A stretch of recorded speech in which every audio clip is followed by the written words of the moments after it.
Hey, Serena.Ryan here. I share budget saving tips for business and life so you can make the most of what you have. You're on the Shopify platform and you want to know how to remove the Powered by Shopify by yourself?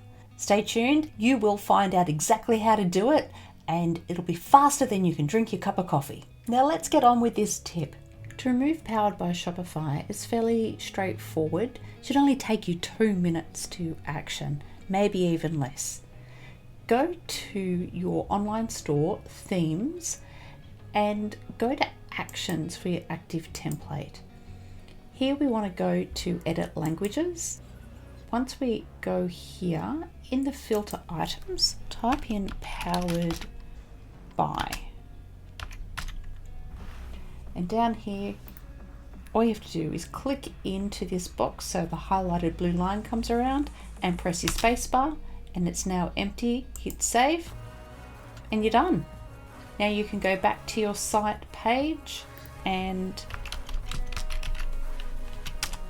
we go to the website. Here we go down to the bottom of the page and you'll see it's no longer down here. Do you want to save time and money on Shopify by learning how to do more things yourself? Comment below with what you wish you knew about Shopify, and I create videos weekly to help you make the most of your budgets for business and life, and I love geeking out on the Shopify platform. So if your questions are posted below, you give me the chance to help you out. Subscribe and I look forward to seeing you in the comments.